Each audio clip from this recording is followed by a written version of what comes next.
Money, money, I love that money, money, money, money, money, money, money, money, money, money, money, money, money, money, money, money, money, money. You don't really want to play.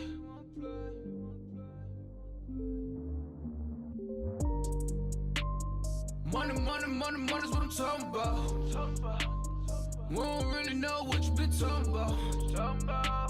You don't really want to play. You don't know what to say. It's money, money, money, money, money's what I'm talking about. We don't really know what you always been talking about. And I don't wanna be the one who always really talk about. And you don't really want to play. You don't know what to say. It's money, money, money, money, money's what I'm talking about.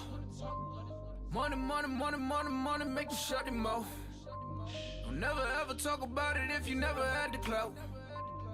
You don't know what to say, stay up out of my way. Money, money, money, money, money, make you shut them off. Keep playing with this goonies, boy, I'm gonna have to make the call. Stay in bounds on your pivot, boy, if you gon' ball. Cause a lot of niggas be fake, and you really can't play. Cause we done got it out the mud.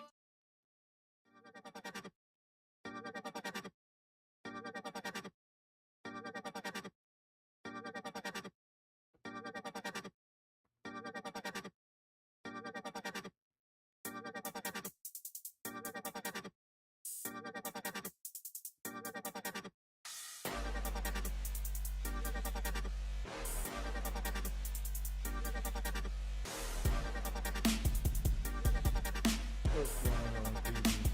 CP3 coming to you live from the lab part 2 after a disappointing, frustrating, irritating Week 17 loss to the Cleveland Browns. The Commanders fall to 7-8-1, and unfortunately, the likelihood that this team makes the playoff is on a thread right now, because if Green Bay finds a way to upset Minnesota tonight, and with Detroit winning earlier today, the Commanders will be out of the playoffs today. And I have to put this loss solely on Coach for sticking with Carson Wentz in this game. Last week you pulled Taylor after he had 2 bad interceptions and said it was for the, to see if you can get the spark for the team to, push forward. And you had Carson put up 2 terrible interceptions in the first half, and you stuck with him. Then it proceeded to take 21 plays to get 7 points, to have a 7-3 lead when the defense balled out all first half. And I say that because for some reason, some of these Commanders fans have the nerve and audacity to blame the defense for this game and say the defense should have did more. The defense should have played better. Bruh, they held them to 3 points in the first half, no first downs, and you have a quarterback that throws 2 horrible interceptions. No matter how the coach tries to justify it or say what he thought he saw, those were terrible. Those were momentum swings for Cleveland because our defense was balling out, holding them down, and then you have a quarterback comes in and gives the ball right back twice. And if you notice, after that, Cleveland had no fear of the Washington offense because Robinson was having a good game, but you can't score touchdowns if you're on your side of the 50 for the whole game. And that's pretty much what happened in this game because the offense is ineffective under Carson Wentz. And I don't know what else coach needed to see, because I saw enough after the first half. I saw enough after the first quarter that I felt that he should have been pulled. And the numbers speak for themselves. I just saw a stat that said this is the lowest offensive output since week 6, which ironically was the last game that Carson started. So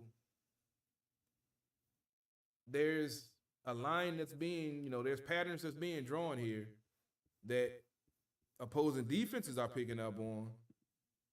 Mostly the fans and other folks are picking up on, but for some reason,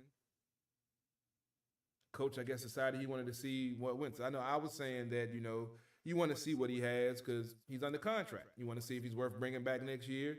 Because as I mentioned, if he gets cut, his numbers won't go against the cap because he got his $28 million this year. So it's a win-win for the team. Either way, they spent $28 million, but they get it right back next year. Put money to another quarterback, draft somebody, whatever. But I got to give this L to the coach because I don't know if he was being stubborn, if he didn't want to hear from the DC sports media with him, reverting back to Taylor after all of the talk last week and all of the questions. But I just got to look at it. This one goes squarely on coach. And 1A is on Scott Turner with his play calls. On that early 4th down call, 4th and 1, B-Rob on the sideline for 2 plays, about to come in, you take him out, bring in Jay Will, keep him out, keep in Jay Will. And then running up the middle of the first, couple of plays to get the first, and you call a toss against a fast sideline-to-sideline defense that's lining up with everybody just about in the box, letting you know that they're coming. Scott Turner has to do better, and coach has to do better. I know it's a team, and it's a team effort and all of that, but you have to have the proper game plan. You have to have the proper plays called. You have to have the proper personnel. And we saw that last week, calling plays that for Williams that he should be calling for Robinson, calling plays for Robinson, he should be calling for Williams.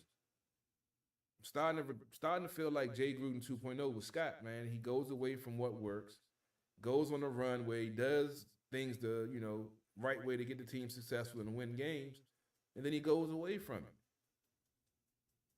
Folks was talking about why do we, somebody hit me up and said, why do we run up the middle all the time? Our offensive line isn't built for that. Well, our starting offensive line is built for that. And winning 6 out of 8, we were running up the middle, running off tackle, because that's what we do.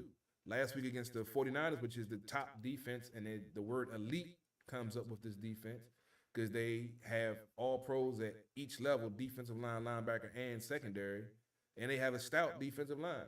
So, yes, they were able to hold us to under 80 yards rushing when we had been averaging over 120.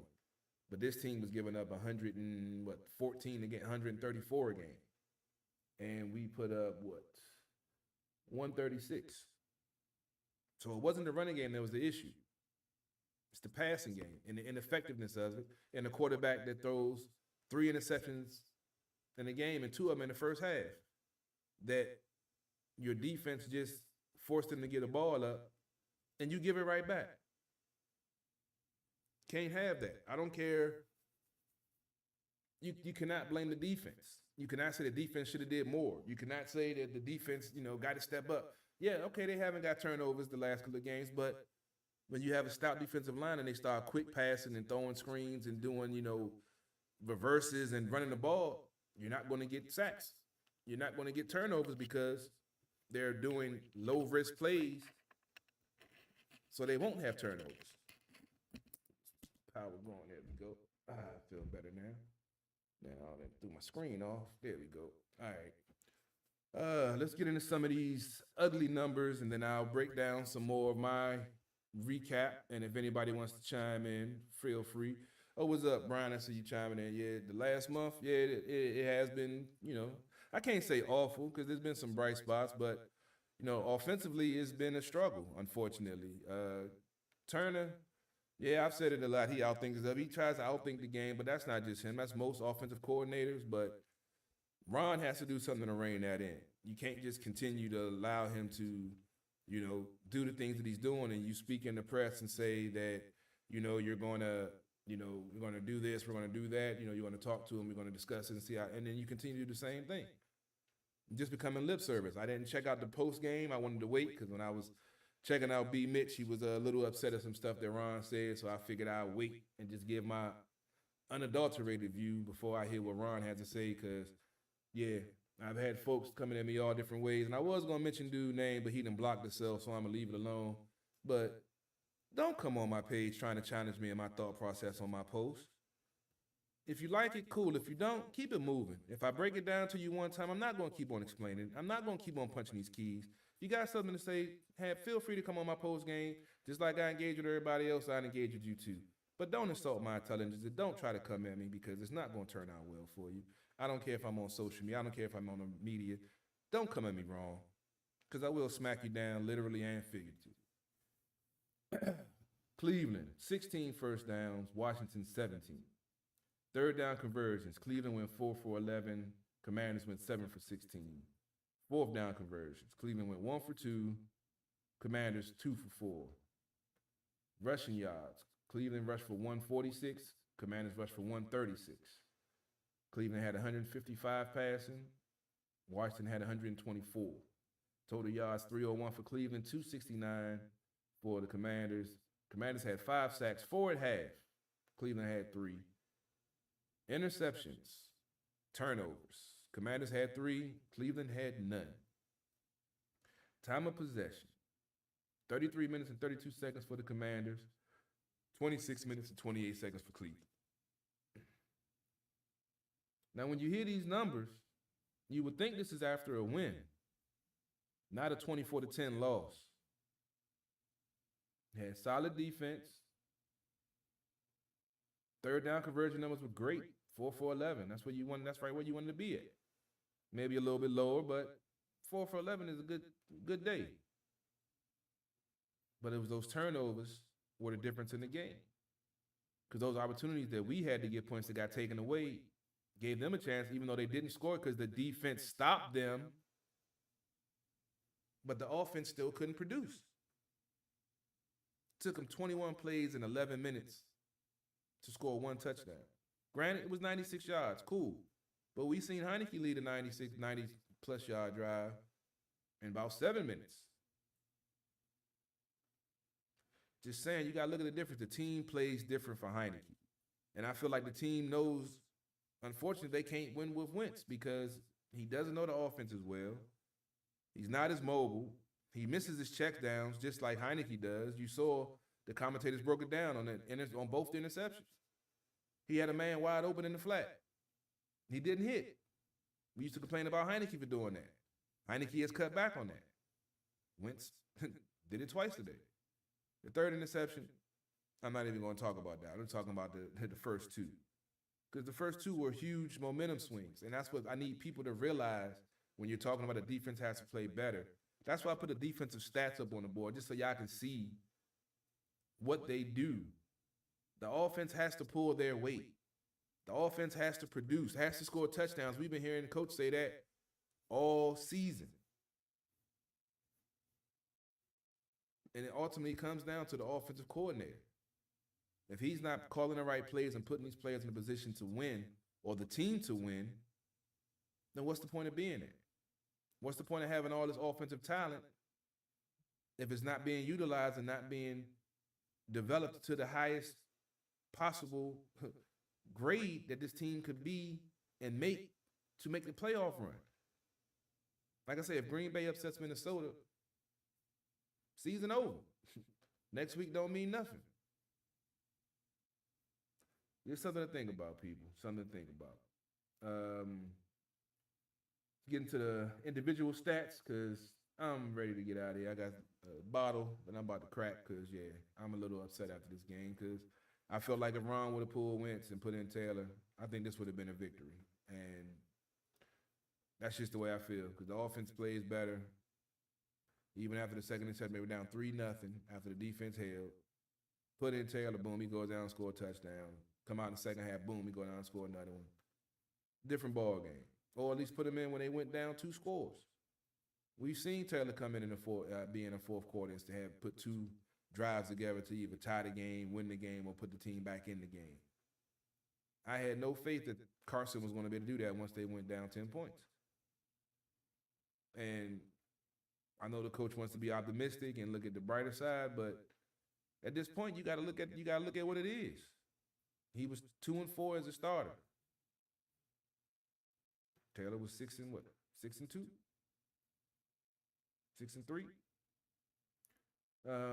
Deshaun Watson, 9 for 18, 169 yards, 3 touchdowns, a 122 quarterback rate. Carson Wentz, 16 for 28, 143 yards, no touchdowns, 3 interceptions, 31.4 quarterback rating. Nick Chubb, 14 carries, 104 yards, 7.4 yard average. Most of those was in the second half. B-Rob, 24 carries, 87 yards, 3.6 yard average. Most of those was in the first half. Amari Cooper, 4 catches, 105 yards, 35 yard average with 2 touchdowns. All of that was in the second half. Logan Thomas, 6 catches, 56 yards, 9.3 yard average. Terry pretty much, we know the Wentz story with Terry. I just feel like Wentz doesn't have the confidence to throw to the number one wide receiver that's being covered by the number one defensive back. And you saw the first play when he tried to go to Terry. I don't know what he was thinking throwing underneath. The commentator, Mark Schler, broke it down very well.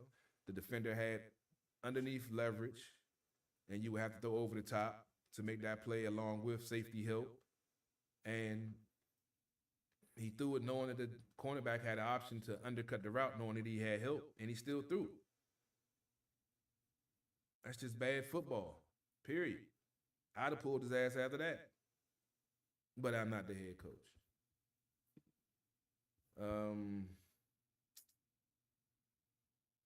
Pretty much don't really have anything else to say about this game.